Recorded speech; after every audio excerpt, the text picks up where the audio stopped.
Hi, my dear friends. Welcome to DLD Sync. Let me start this amazing session today with a quote of the New York Times of today.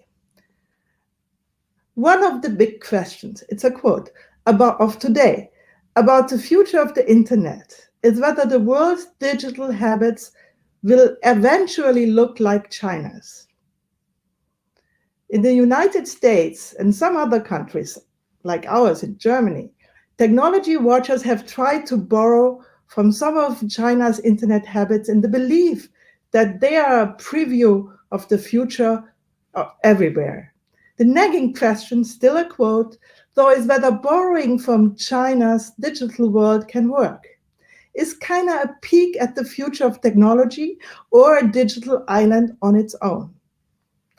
To answer these questions, I'm happy to introduce you to David Kirkpatrick and KaiFu Lee, Dr. KaiFu Lee. David is a good friend of DLD. He is famous for having an interview 2009 with Mark Zuckerberg at DLD, 12 years ago. And KaiFu spoke first time at 2011. KaiFu Lee is the president of Sinovation Ventures. He is a famous expert, famous pioneer of artificial intelligence. He is a good friend too at DLD. He spoke the first time at 2011, very visionary about the future of AI. And David is the founder and president of Techonomy, a very recommendable conference in the US. Check it out, Techonomy. It's fabulous. It's a fabulous conference. So, my dear friends, the floor is yours. Thank you so much, Steffi. It's really an honor to be here with KaiFu, and welcome, KaiFu. So, as Steffi said, KaiFu is somebody who's got a tremendous experience in the computer industry and technology broadly. He's currently an investor at Sinovation Ventures based in Beijing. But his career prior to that was primarily working for American companies, where I met him way back when he was at Apple.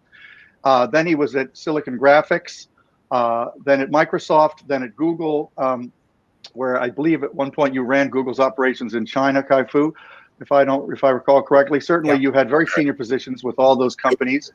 But throughout, you've been an AI expert and thinker. In fact, even when I met you at Apple, you were doing work in AI, voice recognition. And then, of course, you wrote a very influential book called AI Superpowers, China, Silicon Valley, and the New World Order, which came out in 2018, I believe.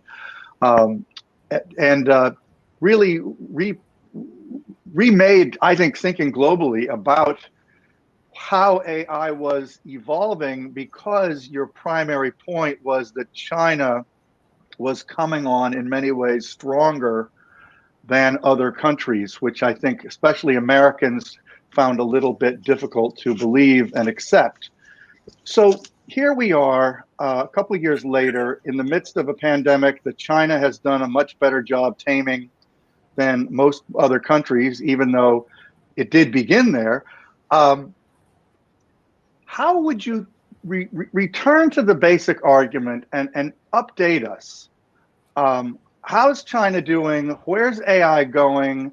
Give us some big picture thoughts about what's happening with AI and the superpowers of the world, both technologically and geopolitically. Okay, thank you. It's great to be back at DLD. So I'll quickly recap the key points in my book.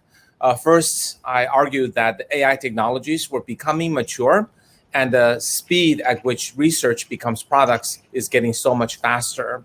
Secondly, I argue that in that situation, data is the new oil, that it is not the company that has the most AI researchers that will build the most profitable business, but it is the company that has a huge amount of proprietary data that can be used to tune some kind of a business metric.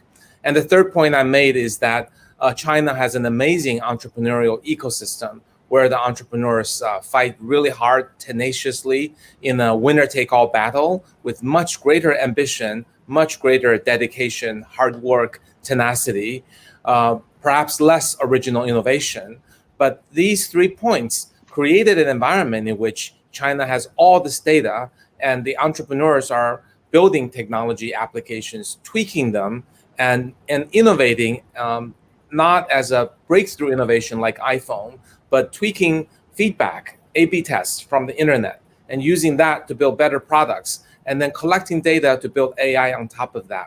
And that was really the genesis of the rise to power for Alibaba and Tencent, and also a whole host of companies that are now worth about $200 billion, from Meituan, the food delivery, Didi, the car sharing, JD, and Pinduoduo, both in e-commerce and social e-commerce, and of course ByteDance, the company that built TikTok, which is a lot of the headlines in the news recently. And when I wrote the book, ByteDance only occupied a little bit of space, because at that time it was only worth a few $1 billion. Now it's worth a few $100 billion. So I think the book is vindicated in the sense that these predictions became true, and China truly is an equal AI power to the United States. If you really go down to details, US clearly still has the Turing Award recipients, the world-class, amazing innovators, people like Jan LeCun, and also in North America, Jeff Hinton, and others. But China is really rising in the next tier of researchers. If you measure the top 50% of the papers, China leads the US and leads Europe. If you measure top 10% of the papers, China is still catching up, but the trajectory is that China will lead US and Europe in a couple of years. So the junior, younger researchers are coming up. In terms of applications, as I predicted, it's really moving towards pervasive use. So China now has 18 AI unicorns compared to 20-something in the US. And these companies are creating a lot of value. But what's even more interesting is that traditional companies are becoming really smart in using AI, from Ping An Insurance to a number of taxi firms working with robo-taxis, and the list goes on. So the infusion of AI into traditional businesses is what will create the greatest value. So I think these are the points that have been vindicated. What I didn't predict was that I had hoped US and China would each have individual strengths and find good ways to work together. And that obviously did not happen. And I knew at the time it was wishful thinking, but I thought there was a chance, but it did not come to be. But perhaps with a new US president, things will come back to normality, and that my wishful thinking might still have a chance of coming true. Well, many of us here in the United States have a lot of, you might call it wishful thinking about changes that we're hoping will happen, certainly. But so to summarize what you're saying then is that at the moment, the US sort of still leads on the sort of pure algorithmic capability, but that China, because it has so much more data and a much more pragmatic approach across the board toward utilizing AI, is really achieving more with it at scale. I think that seems to be a summary. I mean, for one thing, I think many people, including me right now, I'm a little surprised that you describe all those Chinese, what we call internet giants, as AI superpowers, that in every case, it's their manipulation and use of large quantities of data with AI that has allowed them to grow so large. Is that an accurate restatement of what you just said?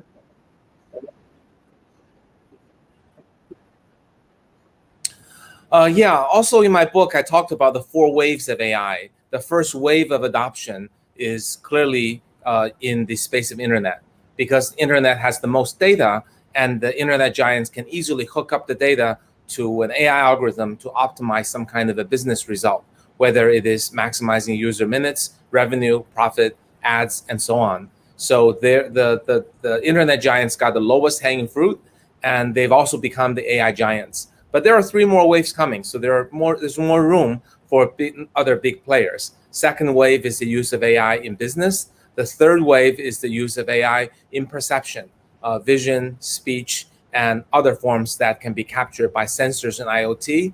And then the fourth wave would be autonomous with robotics and autonomous vehicles and drones. And all four waves are happening at the same time. And each wave, I think, can create more giants. So right now, yes, the internet giants dominate in terms of AI prowess and the collection of data and the value extracted from the AI, but there will be a chance for all other industries as well.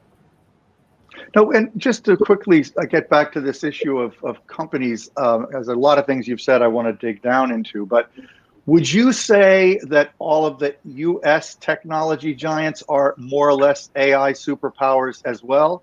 The ones you worked for, let's start with Microsoft, Apple, and Google, and then how would you look at Amazon and Facebook? And if need be, could you just quickly go through all five of them and say, would you call them all AI superpowers? Yes, I would, but let me rank them in the order of power.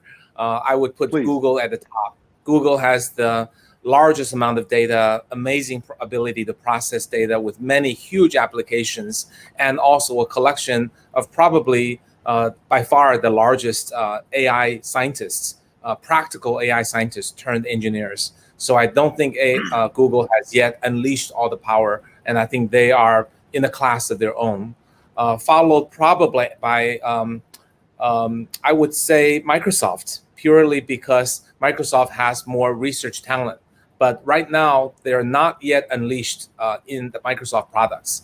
I think Microsoft is maybe one step away, removed from the consumer. I rank them number 2 in AI power, but they're not making as much money from it as, let's say, Amazon or Facebook.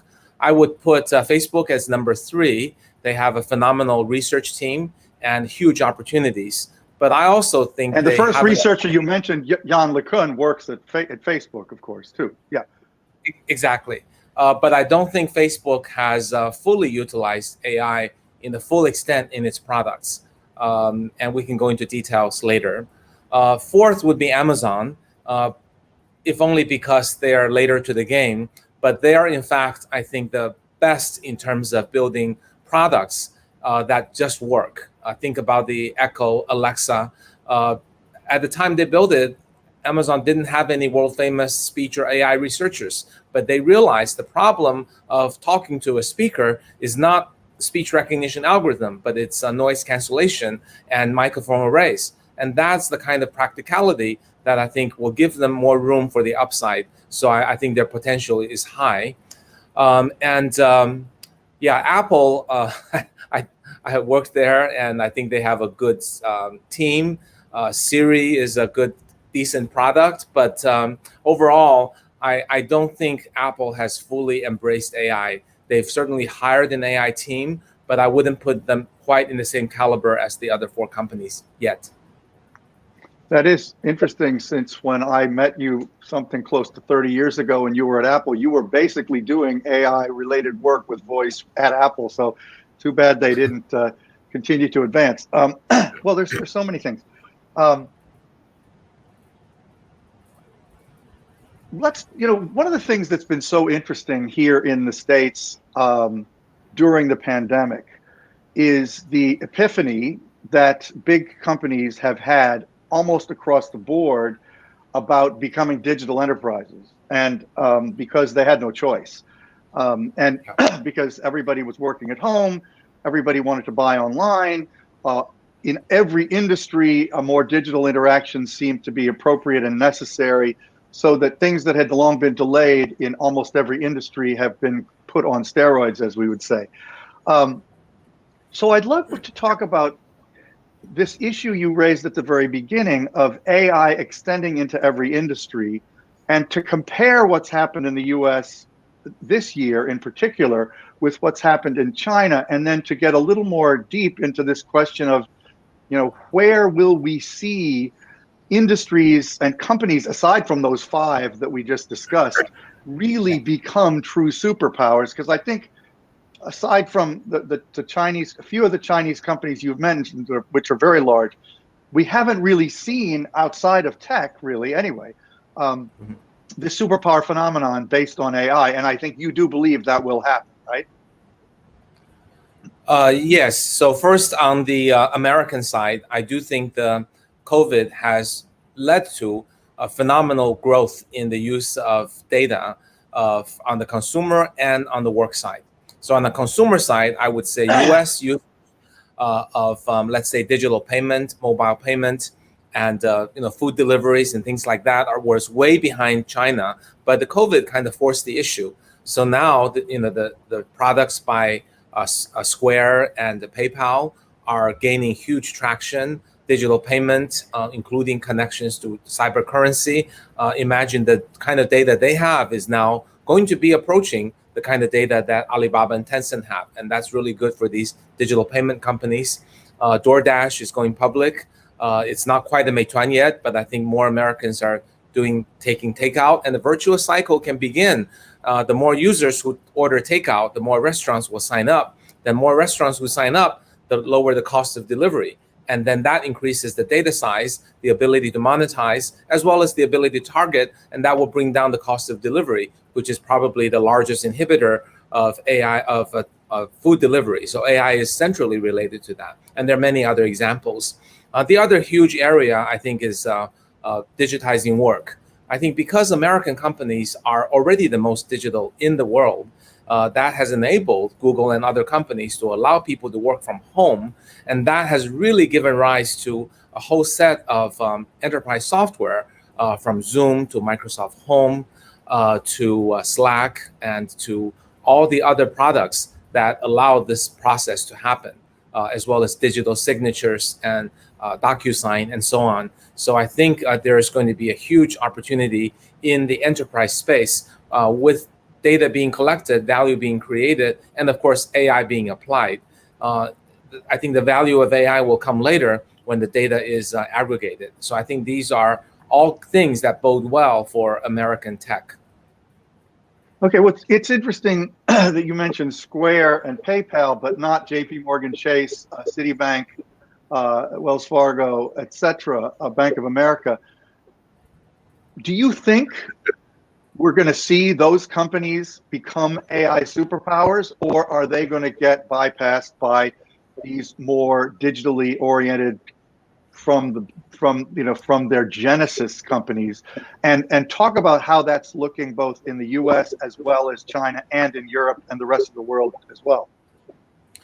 Sure. I think the financial space is a fascinating space because it is quite like the internet in the sense that everything's digital, everything's virtual. So it is the ideal place for AI to be applied. And it is the ideal place also for a digital company to potentially disrupt a traditional company. So that's why I was quite bullish on the likes of Ant Financial, Tencent, PayPal, and Square, and so on. Now, I do think the traditional companies obviously have a chance. They have a much bigger footprint. They've got many more users. They understand finance better. I think the challenge that they are likely to have is that they will have some legacy as well as a need to cannibalize their existing business, because with the credit cards and other forms of monetization, they're living too fat and happy on the business and taking the 2% or whatever transaction fees. In the digital world, all the margins become minimal. So can they really cannibalize their existing business and see that the future is all digital, that the plastic is going by the wayside? To the extent they can really embrace and accept that inevitable reality, I think they have a good chance. But history will tell us that most traditional companies don't see it until it's too late. I mean, we're kind of seeing, for example, electrical vehicles coming out as a surprise when people thought they had no chance when the giant traditional manufacturers. I think now they will have to wake up, but is it too late? I think that moment of reckoning will come for the financial institutions as well. The only caveat I would add is that there are government regulations and how fintech may be regulated, and that may still inhibit the fintech growth in certain countries. Now, I think the situation is almost exactly the same in China. There are many large banks, and they're being challenged by these digital upstarts, fintech companies. So it's quite equivalent to the US.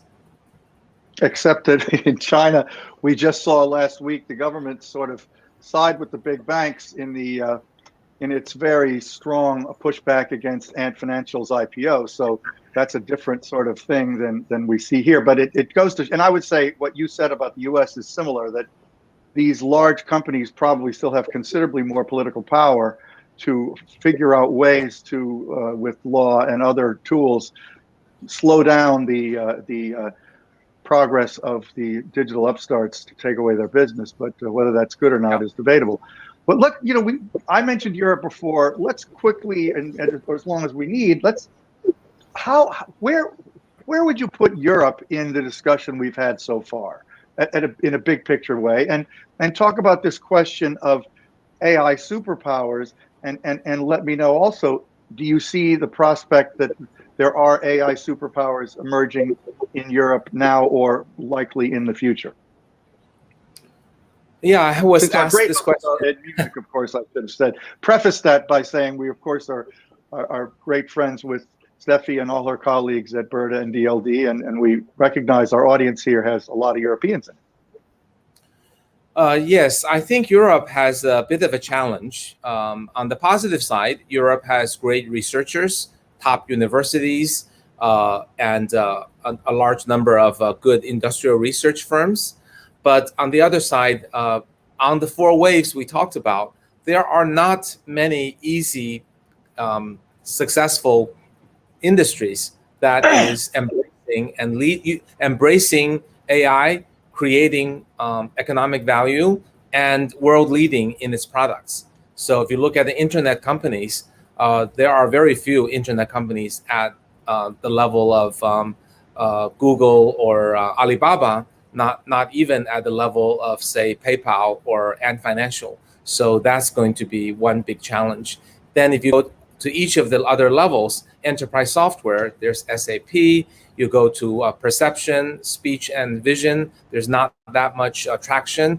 And then in the automotive, there ought to be some players, but they haven't really risen up. So in the landing, and in terms of creating amazing entrepreneurial companies, unicorns, there are a couple of examples, but the numbers are very small, a fraction of what US and China have produced.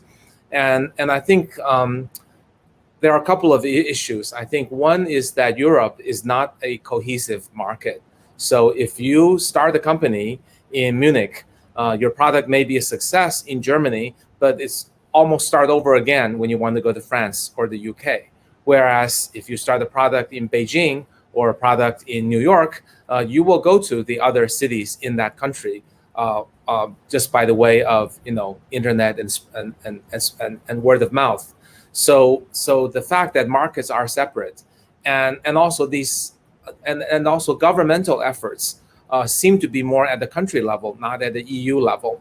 When I visit European countries, and sometimes I get invited to set up a small fund in that country. Never is that country does it care about what I do in EU. They would always say, "Come to my country, we can invest in you, but you have to invest in my country." They don't see EU as an entity. So EU, in the sense of entrepreneurial value, is not acting like a unified entity that should have an equal weight to US and China. So I think that is, I think, a fundamental issue. It's not a technology issue. There are a lot of smart researchers. The entrepreneurs are quite good. I think the VCs are not at the level of US and China. And that's a result of a balkanization, that there are these French VCs, UK VCs, and German VCs. And they're not really pan-Europe, either in the way they think about the whole picture or the way that they are incented by the EU, right? In order for China to catch up with the US, the government gave a lot of guiding funds, in other words, money, to top VCs so that they could spend less time fundraising, more time building Chinese products. EU hasn't been able to do that. Countries like France has been able to do that, but then France is too small an ecosystem to compete with US or China, not only in the sense of building a $1 billion software company, but also in the sense of the total amount of data that you could gather. And of course, there are other issues like I think there's many languages and cultures and usage patterns and even local regulations that make it difficult. Well, ironically, there is one way in which Europe is looking sort of uniformly at these tech companies, and that is at the EU regulatory level, where on privacy and competition, there is a continent-wide pushback against particularly the US tech companies, as we've seen with Amazon just this last week or whenever, and Google. All these major companies are under tremendous pressure, possibly with the exception of Microsoft, but they went through it earlier. Yeah, I guess I'd be curious to know, given that that pushback does seem to be likely to be successful in some significant ways in terms of impairing these global American players, because it hasn't really been directed at the Chinese companies yet. Will that benefit Europe in the terms you're describing, or will it just hurt the American companies? well, certainly extracting some taxes is a somewhat positive thing for Europe. I guess you call it fines or taxes, whatever. But in terms of the vision, I know there is a vision by many people, and I greatly respect them for this, in the sense of giving the data back to the individual user and creating a whole new ecosystem where the user is in control of his or her data, and let services compete on top of that more protected data ownership and privacy. And I think that is a very respectable thing to do. And I think GDPR makes an excellent step towards that goal. But I think when it becomes unrealistic is to hope that there will be a European Google or Facebook that competes on that new playground and force Google and Facebook to play on that premise. I think the companies have too much control in the situation. And I think it's not, pure coercion isn't necessarily going to get them to play, because I think they hold the power. The users are basically addicted to these services and can't extract themselves. Right. I think what would work better is to fund VCs to invest in new European, brand new applications that don't compete against Facebook and Google. That's kind of in the competition in the last century, right? So it's time to move on to the next big thing. If you look at all the exciting things happening with all the types of AI, autonomous vehicles, speech recognition. If you look at new types of, even Facebook once thought invincible. Now TikTok is giving them such a hard time. And, so big players can be challenged not with a direct equivalent product built on a new foundation. But I think the giants are always defeated when something totally different comes out and catches them by surprise. So if people really believe in giving data back to the user using GDPR, then I think EU should fund European companies to build brand new applications built on that premise. It can still do other things like find the American companies, but that isn't going to change the level of dependency that people have on these companies. Yeah, good. So more money invested on a pan-European basis, that sounds like a good formula, which I'm not sure we can hold our breath for. But I want to step back and ask you a bigger picture question that perhaps I should have started with.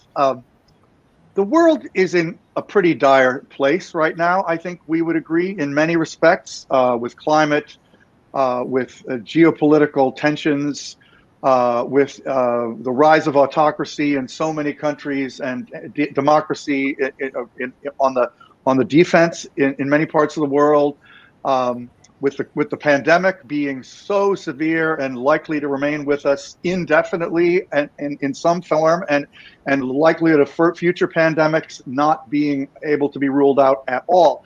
So I guess what I wanted to ask you to do is to step back and look at everything you know about and tell me and us, are you fundamentally optimistic about the world's ability to keep progressing forward and to basically create more value and health and wealth for everyone? Yes, I remain an optimist in the longer term. I think the world has faced much greater calamities than the ones we're facing, and eventually we find a way to get ourselves out of a tough situation. I think globalization has maybe made us too optimistic, and now we're in a moment of awakening and seeing that there's really multiple sides of the equation, that globalization has brought huge benefits to the world, but it also kind of led to a polarization of the haves and have-nots, and which is the fundamental issue that is causing trouble in a lot of countries. So I think we're in a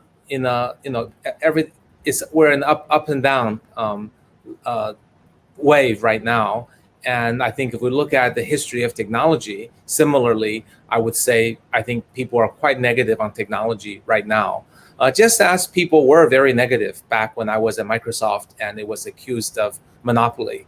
So I think these are waves, and every time I think a negative wave comes, the technology companies seem to generally have a way of learning their lessons and building better products. Right? I mean, take a look at Microsoft. It was, 20 years ago, it was probably generally regarded as the most evil empire, I think it was called. But after the antitrust situation, I think Microsoft now behaves like one of the best citizens in many countries. So I think Google, Facebook, and others are facing some challenges, but I think these super smart people will figure out a way to get out of the situation. So and technology in the long term has always done a lot more good than bad.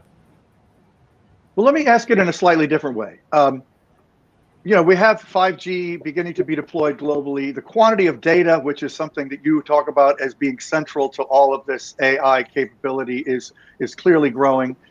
How much is AI itself likely to be a tool for us to address and possibly solve or come close to solving some of these massive global problems? Talk about it from that perspective. Sure.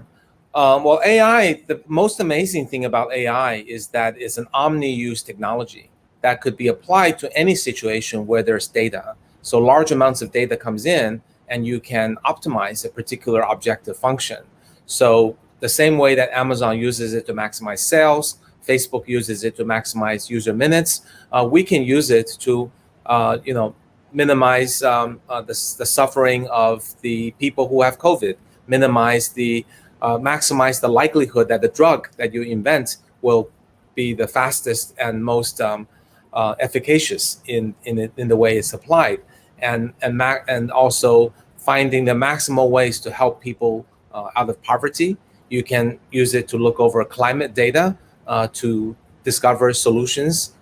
You can use it for sustainability, so I think the fact that it's an omni-use tool. The first wave is obviously people who can make a lot of money using this tool. I think we're seeing more and more so-called AI for good or tech for good efforts. And I would urge people to search for that term. I think you will be, your heart will be warmed by seeing a lot of the great uses out there. Interesting. Well, one thing I would respond to is that governments yet still don't really understand the potentiality of any of these tools in general. And I think that's a problem. Especially if we're looking at something like climate, and I totally agree that there's a real opportunity, and with 5G and sensors, there's going to be a greater and greater opportunity to use data to address those problems more exactly and deliberately. But aside from in your country, I do think China is an exception. The government there certainly does understand the potentiality of these tools. It's a country with far more engineers in its leadership, and that matters. I want to go to a question that Steffi asked, which could lead to a bunch of other things that I wanted to ask, and we will get to audience questions more broadly in the not distant future. Steffi wanted to hear, how is AI already let's put it this way, how is AI already affecting the daily life of the average Chinese citizen? And how do you see that evolving over time?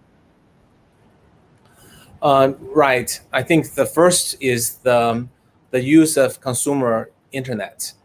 It's incredibly convenient.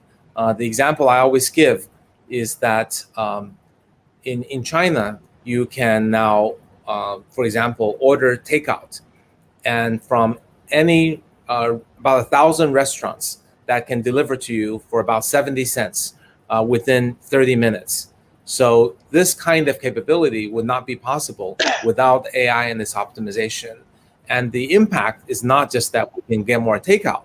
The impact is that it changes the way that the Chinese people eat, right? And also take Ant Financial as an example. There is a tool that you can go use to pay for anything without ever having to carry cash or credit cards. And also the money that you put into Ant Financial will pay you higher interest, and you can borrow money against it. And you soon be able to buy insurance, buy investments through that. So it's amazing convenience. Moving up to other areas, take robotics as an example. COVID actually really pushed up the capabilities of robotics in China because the need for social distancing. So in many restaurants, the robots are serving the food. They don't have hands or legs or anything. They're basically carts that move to your table, and then you take the dish off. So that's kind of become a big change. And you can place an order on your phone, and then the robot brings over the food, and you pay. And suddenly, the waiters and waitresses are, no longer needed. Obviously, not at a high-end, Michelin restaurant, but these are average restaurants. I'm afraid you may have been disturbed by my phone. That was the robot bringing my grocery to my apartment. But the robot was to say it was there. Is that what you're saying? Yes, the robot called you to tell you it was outside your door. Yes, I actually asked them to turn off the robot from ringing my bell, but I think they still called me. So the robot's doing that, and then if you go. I'm sorry, KaiFu, did they leave the food at the door of your apartment then? The robot came and left the food there. And yes. What does that robot look like? Really quick. The robot looks like. If you could easily do it. Looks like R2D2. R2D2 and from Star Wars. That's a routine thing now in Beijing? It's not routine, but it's in any apartment and hotel that chooses to spend the money can have it built in. Because autonomous vehicles are hard, but robot to your apartment is easy. And also the robotics, I think, is really taking off.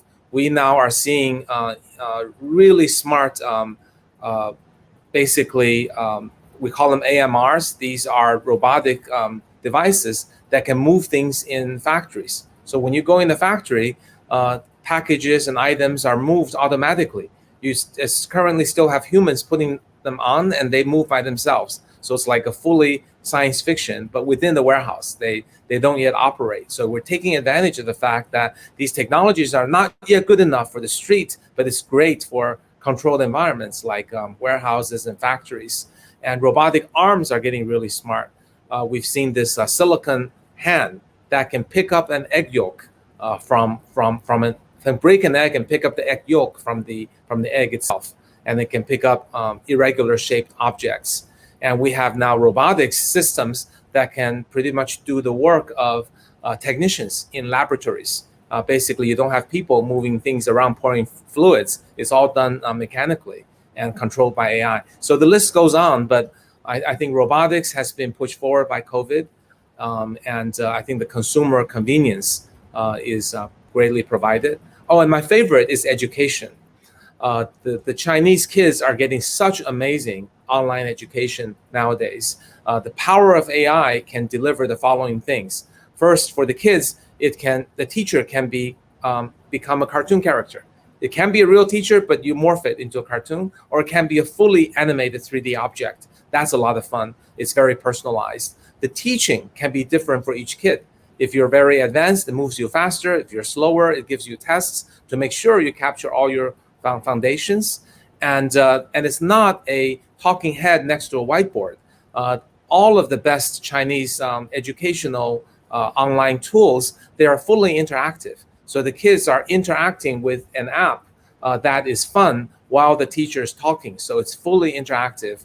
And now there are some virtual teachers and virtual students in the classroom. So if you're in a classroom of... Are a Yes. lot of those things available across China? Are those just things available in Shanghai and Beijing and a few major cities? Or is that kind of thing beginning to pervade the whole country? Well, the education is pervasive in the country because it's just an app. And if the app has an AI teaching, it's very inexpensive. It actually makes education affordable to all the people. If it has a human in the other end, then it can be expensive, depending on the size of the classroom. So the last point I was making is there are now virtual teachers who can teach entry-level subjects and interact with students in simple ways, not for advanced classes, but for entry-level classes. And there are also virtual students that can be placed in the room with you. You don't actually know who's real and who's not. And the virtual students are programmed to make the class interesting and interactive. So there are actually measures that show the students are scoring higher with online learning and also more engaged and more satisfied. And the parents are more than happy to pay. And this is creating a whole new wave of education unicorns in China. So that's probably the biggest one that I'm so excited about. Well, that's a diametrical contrast to the United States, where not only do we not have that kind of thing very widely deployed at all, but 30% of students aren't even connected to the internet during a time when their schools are typically closed or highly impaired. But let's talk about healthcare, because there's tons of great questions coming in. I had a whole bunch more, but healthcare is something we've got to touch on, because I think you believe that AI in particular has allowed China to make leaps forward, especially relative to other countries around the world. So talk about that. Sure. I think from a high level, the current practice of medicine is trained based on the inadequacies of our brains. So that when well, your food is coming again, KaiFu. Sorry about that. The people who go through medical schools are what they're learning is limited by their ability to grasp and analyze and understand, because we have a limited amount of memory. Now, when AI comes along, it can learn from a huge amount of data from billions of cases of all kinds of cancer and other kinds of illnesses. And it can also personalize and give different treatment for people based on their family history and genomics. So this kind of ability to target and to remember all the cases and optimize for the most the treatment that leads to the greatest number of people cured, that has never been trained. And there's no doubt in my mind that given 10 years, we will be able to train that individually for some diseases, but over time for everything. So I think the opportunity is huge. But that's obviously a huge goal, and there are a lot of issues with malpractice, liability, and so on that need to be solved. But there's no doubt that while I admire our doctors, they're only able to remember a limited number of things. For example, when I was diagnosed for lymphoma, the first doctor misdiagnosed me because the type of lymphoma that I had did not fit the general categorization. But in medical school, they couldn't make you remember the 300 types or however many hundred types of lymphoma and exactly what factors contribute to them. But AI can do that perfectly. So I think that's a future opportunity. Immediately, AI can read MRI, CT, radiology better than most radiologists. And I think AI can move into pathology. AI can be used for a doctor's assistant to provide possible, based on the symptoms, possible types of problems and treatments, but letting the doctor make the final decision. AI can be used to optimize insurance. AI can be used to help an individual prevent a disease such as diabetes. Can be connected with wearable devices and alert possible cases of anomaly, like the heart may be not having some problems. So all of these are huge opportunities, and also AI can be used for drug discovery. So one could apply AI to help a scientist and propose possible types of treatments, possible drugs to look into that have the highest chance of passing clinical trials. So I think the opportunities are really, really huge. Yeah, well, I think you told me on the phone too that given that medicine has not been as widely deployed and health services in in China as maybe in some other countries historically. The ability of, since everybody's now connected in China, unlike most countries, and because AI is available at least at some levels in many parts of medicine, diagnostics, etc., the ability to allow in effect, a leap forward, a major progress in Chinese medicine is far greater than in some other countries. So there's a leveling that's happening with overall healthcare. Am I summarizing you correctly? But also, let's quickly talk about with COVID and the discovery of vaccines. How are you seeing AI play a role there?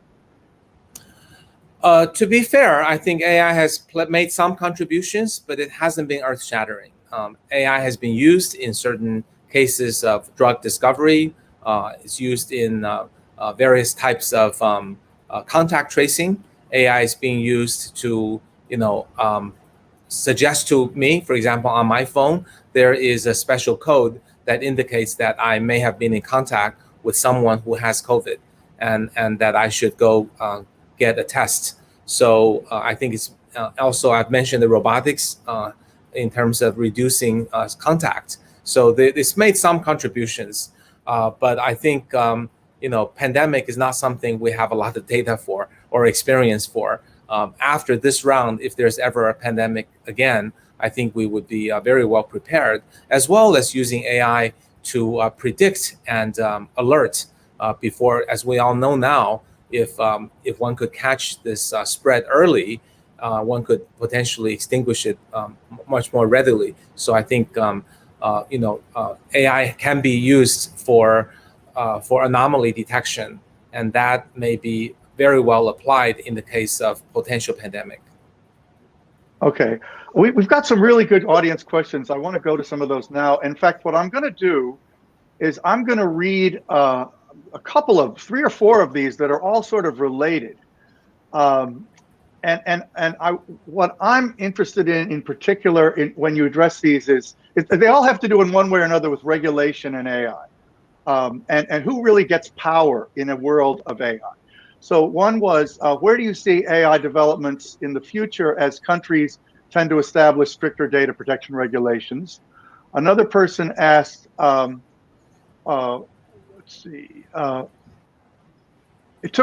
person says, it took many years to establish existing human-centric laws in the real world. Now with digital and AI, are these rules going to be largely ignored as we design AI-driven solutions? And then another person asks, that the world is being divided so much more into believers and deniers, winners and losers. Inequality is becoming greater and greater. Is AI contributing to the division? What can AI do? And finally, this one I think is also related to these, and that is often the creators of AI algorithms don't even know what they're leading to. And the questioner points out that you said that at DLD. And so if the people who make AI aren't sure where it's going to lead, and if AI is getting more and more pervasive in society, and if, as I said before, governments don't really understand it very well, what kind of regulation do we need, and what kind of regulation are we going to get? Yeah, I think that's a good summary of all the issues that people and concerns people have. I think we can address them one by one. I don't think I know or anyone knows all the answers, but I can point to some ways of thinking about it. Anytime a new technology is invented, there are potential dangers. When PC first got connected to the internet, there were viruses. Later, antivirus software were invented. When electricity was first connected to homes, people were electrocuted. Then circuit breakers were invented. So I think it's understandable that we see these issues, but I actually think technology can be in a large part, a solution to many of the problems that are caused. For example, when people talk about fairness, that when trained on insufficient data on women, AI system could be biased in gender. But why can't we build AI systems that when you're training it, it acts like a smart compiler and says, hey, wait a minute, don't launch this because it doesn't have enough coverage of data. So that's something technology can solve. We're concerned about privacy. AI works better when you have a lot of data put together, but we don't want to give our data to all these providers. Well, there are new technologies, for example, federated learning, that allows you to keep data on devices that you trust, let's say your phone, or sites that you trust, let's say your hospital, and then never share your data outside the trusted environment, but only share the models that are trained from yours and other people's data. This is not yet a solved problem, but one could see that this could potentially let us, on the privacy problem, let us have our cake and eat it too. That is, have some degree of privacy, a better protection, but still having the benefit of aggregating data.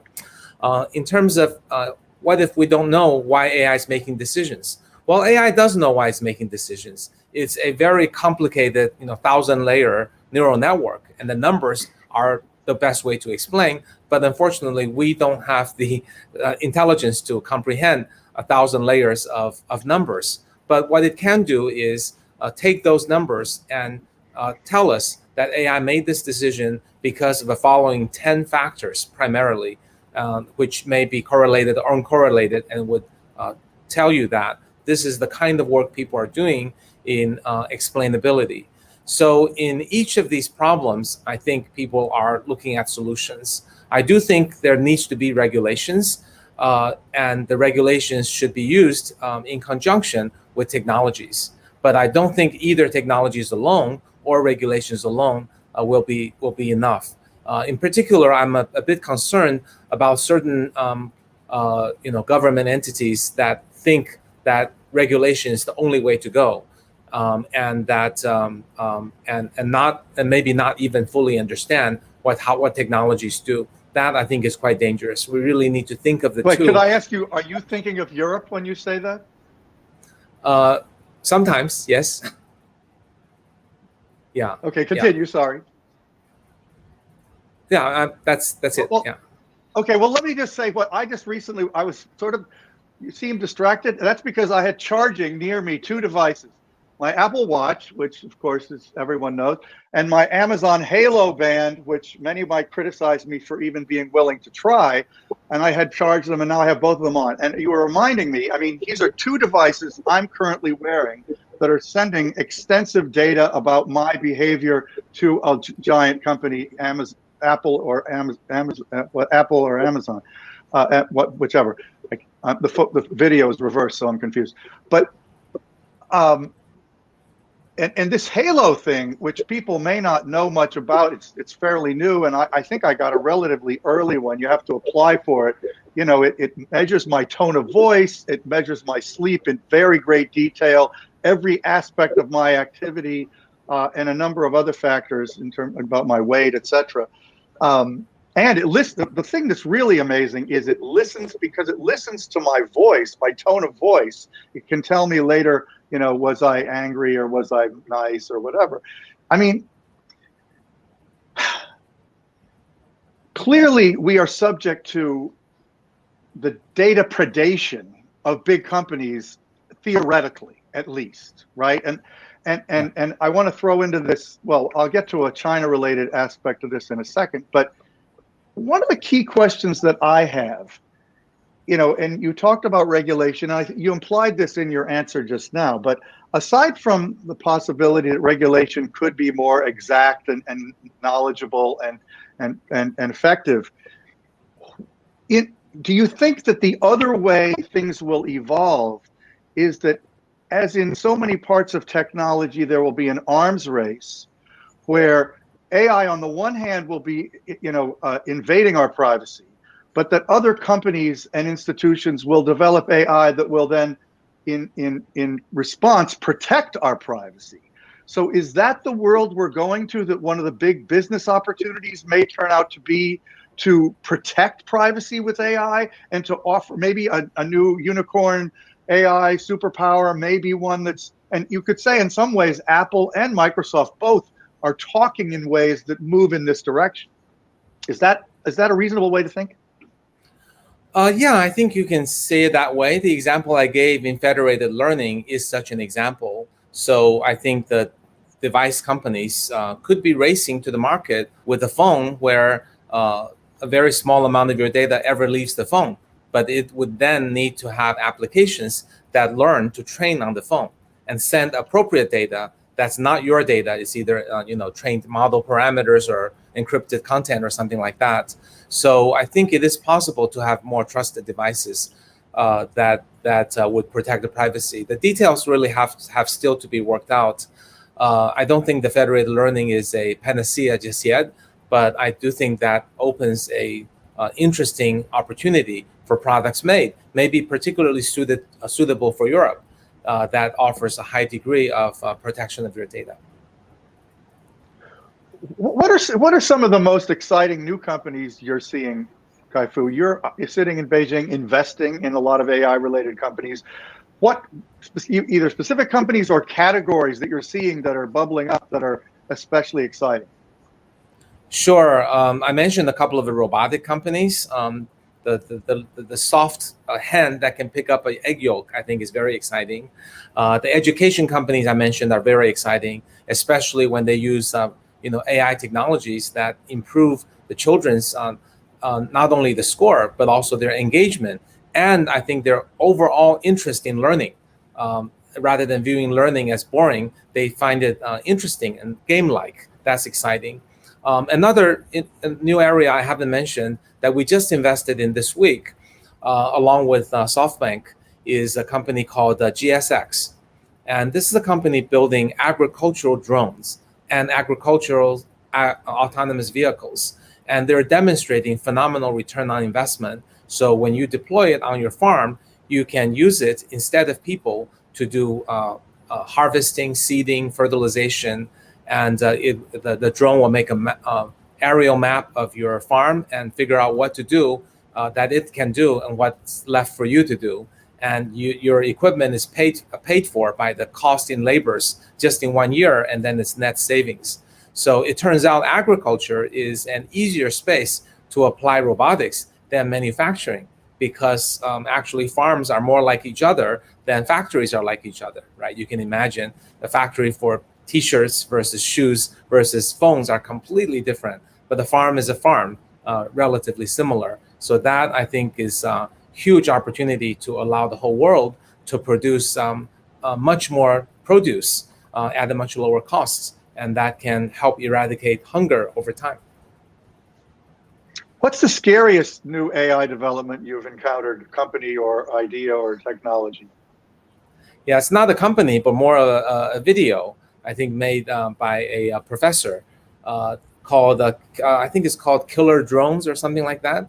That's when a drone has a little bit of a dynamite and a face recognition. It flies in crowds to search for someone's face and assassinates the person. This is actually technology that can be built by a terrorist group with maybe a few $1,000s or even less. So the fact that AI combined with other technologies is really lowering the bar for access for not just the good guys but the bad guys. That's pretty scary. Okay, here's a question. Do you have any concerns regarding governments using or abusing AI to monitor citizens? And it goes back to this issue of the arms race question. And one of the things I wanted to mention before, and I forgot to, was that even in China, with all the surveillance technology that's been deployed, there has been a citizen pushback, and people are concerned. I think that has surprised a lot of Westerners, that there was even something of a movement of people saying, hey, some of this stuff might be going a little far with watching us everywhere we go. How do you feel about this issue of governments using AI to monitor people? Well, I live in China. I don't feel watched all the time. I certainly know there are places in which it's used. I think we have to remember there are different cultural norms, that the idea of individual right to privacy is something very fundamental to Europe and US, and I fully understand and respect that. And for Asian countries, and China as an example, things like safety is ranked higher, greater importance. And that's why, for example, during COVID, the Chinese users are okay to have the mobile operators basically capture their whereabouts and use it to inform a contact tracing algorithms. And it's not just in China, but I think in Korea, Singapore, and several other places that have tried it. And I think the point I'm getting at is there are different cultural norms for how much privacy you're willing to trade off in the social contract that you have with your government. And obviously in China, there are some who disagree with the current social contract, just like we see people in the US who would also say, hey, take all my data, I just want the convenience. That may be in the minority, but I think in each place there are social norms and people who agree and disagree with that. Somebody here asked an interesting question, something that is very good European question. It says, regarding Europe and AI, what do you think about what's really being discussed more and more in Europe, the desire to build a quote-unquote European cloud to counteract the ones of Google, Amazon, Facebook, etc.? I think it's incredibly important to not fall into the Airbus mentality, that while Airbus was a successful European coalition where the countries together built a good company and a good product that competed effectively against Boeing, the internet is a different story. And I think great companies have to be based on a market economy, investment, tremendous technology, solving user problems, not by coalitions of government to fight against another country's companies. So I would appeal to people to focus more on building a great product that solve users' problems. And should there be some governmental regulations that says, hey, you have to satisfy these requirements to run a cloud service in Europe, and let Amazon, Microsoft, Google, and the European companies compete, I would think that would serve better the kind of values that Europe is built upon. Yeah, one of the things that we haven't touched on, and is related, I think, to this whole question of data, the control of data, the use of AI on top of data, is this weird reality that a very, very small number of companies are the ones creating the clouds that increasingly, literally everyone is relying upon. And that would be Amazon, Google, Microsoft, Alibaba. Who else in China would you put in that category? Anybody? Well, Tencent, Huawei, Baidu, all have clouds. They each have clouds of that same kind of scale? Yeah. Well, China cloud is behind the US, so they're of a smaller scale, but they're growing very fast. Okay. The reason I'm asking is, do you think, I mean, that to me is another category of risk that is not understood or discussed when it comes to pushing back against these companies, that if you're, especially if you're in a business, every business is now having to choose which one are you relying upon. And it's a reason why Snowflake has been one of the most successful companies to recently emerge, because it essentially allows you to have a little bit more of a layer in between that gives you some capacity to switch. But does that concern you? Do you think, how does it dovetail with this? And we may have to make this the last question. We can summarize after this. Well, I think, the business, when it's B2B, companies are really building their reputation on the service level agreements they make with their clients. And if you mess up a business data, your reputation is ruined. So that is kind of the check that we have against the cloud companies. That's not to say they couldn't do something bad, but that seems to have generally worked. There are also encryption and other things that they provide, which can add some level of safety. But it's interesting that you bring up Snowflake, because it is a layer that allows allows people to move from service to service without creating that strong a dependency. So I think that should be an inspiration for people in Europe who are thinking about GDPR and the possibility of switching away from some American software. So maybe that's the kind of, maybe a European Snowflake social layer is what Europe can build. That's a very interesting way to think of it, because everybody should pay attention to what Snowflake has accomplished in such a short time. It's almost shocking. But I would just comment, if one of the things Europe is so angry about with Amazon is that it's using data that it has about marketplace sellers to create its own products and then outcompete them. And that's an issue in the United States too. Certainly, if that turns out to be true, that Amazon's doing that, there's no reason to be confident that it wouldn't be doing the same thing in the cloud. And after all, it does host Netflix and it did build Amazon Video. So Prime Video. So, you could argue this has already happened. I think it's a real serious issue, which is for another day. But just let's wrap up, KaiFu, and maybe Stephanie wants to come on with a question of her own. But what haven't we talked about that you would just add that we should have touched on in this very extensive and quite exciting conversation we've just had with you? Any big points we missed? KaiFu, do you regard? You think? Well, I remain an optimist, and I believe that technologies over time will contribute to positive aspects of humanity. That AI may have all these issues and problems right now, but I believe collectively we should have enough wisdom and experience to overcome the problems and make sure that AI ultimately contributes much more than the problems that it creates. Thank you so much. That's a wonderful way to end. I think this was a very much enlightening wake-up call for all of us to get more into the topic of AI, of its impact, of its danger. And I really recommend to my dear DLD community this wonderful book. Well, here, please read it. Thank you. Can you see it? Can you see it? It's important for all of you to read it because it brings you insights you all should inhale. Another promotion here for, what is this? What is this, David? Oh, that's our thank you, Steffi. That's the upcoming conference that Techonomy is having on December 1st through 3rd.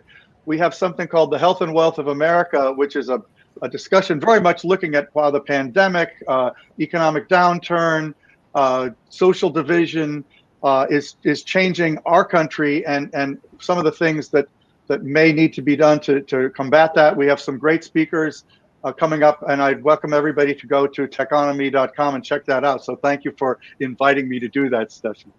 Thank you, my good DLD it's friend. Free. I really was blown away about the insights you just shared. Thank you so much. See you again at DLD, whenever, wherever. Stay healthy and stay being an optimist. Bye. Thank you, Steffi. Thank you, KaiFu. Thank you, everybody. Bye-bye.